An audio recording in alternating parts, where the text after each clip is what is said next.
Film की शुरुआत भारत के चंदेरी नामक अजीबोगरीब शहर से होती है। चंदेरी के निवासी एक गुस्सैल महिला भूत के मिथक में विश्वास करते हैं, जिसे स्त्री, हिंदी में महिला, फ्लोरा सैनी कहा जाता है, जो दुर्गा पूजा उत्सव के दौरान पुरुषों का पीछा करती है। यह इन पुरुषों के अचानक गायब होने से स्पष्ट होता है, जो अपने कपड़े पीछे छोड़ जाते हैं। चंदेरी में एक दर्जी विक्की राजकुमार राव एक रहस्यमयी गुमनाम लड़की श्रद्धा कपूर से प्यार करता है, जिसे केवल उस त्योहार के मौसम में देखा जाता है। उसके बार बार गायब होने से उसके दोस्तों को शक होता है और वे यह मानने लगते हैं कि वह शहर में रहने वाली स्त्री हो सकती है। लेकिन विक्की का मानना है कि उसके दोस्त केवल गपशप कर रहे हैं। पूरा शहर दुर्गा पूजा की 4 रातों के दौरान अपनी दीवारों पर "ऊ स्त्री कल आना" लिखकर स्त्री से खुद को बचाता है। उसके एक दोस्त जाना अभिषेक बनर्जी के उसी तरह गायब होने के बाद विक्की द्वारा दीवार पर लिखे शब्दों पर पेशाब करने के बाद, जिससे स्त्री को दी गई चेतावनी मिट जाती है, विक्की मिथक और इसकी सत्यता पर शोध करने का प्रयास करता है। वह अपनी प्रेमिका के साथ बाहर जाना जारी रखता है, जो उसे अजीब कलाकृतियां, छिपकली की पूंछ, बिल्ली के बाल वगैरह लाने के लिए कहती है। लेकिन विक्की उससे इतना प्यार करता है कि उसे इसकी परवाह नहीं है। लेकिन जब गांव का एक और लड़का गायब हो जाता है, तो उसके दोनों दोस्त उसे उसकी गुमनाम प्रेमिका से बहुत सावधान रहने को कहते हैं। यहाँ तक कि विक्की को भी शक होता है कि वह स्त्री है। विक्की को एक पुस्तकालय में एक किताब मिलती है, जो अलौकिक विद्या के एक छात्र रुद्र पंकज त्रिपाठी की है, जिसने मिथक का अध्ययन किया था।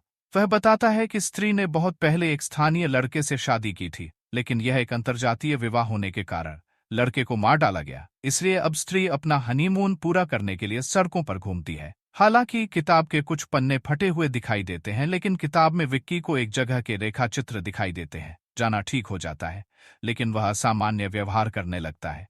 अगली सुबह जाना के कामों में और भी पुरुष गायब पाए जाते हैं। लड़की जाना को दबा देती है। विक्की और लड़की मूल पुस्तक के लेखक से मिलते हैं, जिनके पन्ने गायब थे। वह विक्की और लड़की को बताता है कि स्त्री गांव की सेवा समर्पण के साथ करती थी, लेकिन एक छोटे से विवाद के कारण उसे गांव से निकाल दिया गया था। वह बेसहारा थी और उसे एक आदमी ने आश्रय दिया था, जिसे गांव वालों ने मार डाला था। इसलिए अब स्त्री अपना बदला लेने के लिए तैयार है, और जब तक गांव में एक भी आदमी जिंदा है, तब तक वह शांत नहीं बैठेगी। लेखक उन्हें स्त्री से एक उद्धारकर्ता की ओर इशारा करते हुए एक पहेली के बारे में बताता है, जो बाद में विक्की के रूप में पाया जाता है। विक्की, उसके दोस्त रुद्र और लड़की स्त्री पर हमला करते हैं, लेकिन विक्की उसे जिंदा छोड़ देता है। यहाँ तक कि लड़की स्त्री को वश में करने के बाद भी और विक्की से उसके दिल में एक खूंटा ठोकने के लिए कहती है, लेकिन विक्की वही अन्याय करने से इनकार कर देता है, जो गांव वालों ने उसके साथ इतने साल पहले किया था।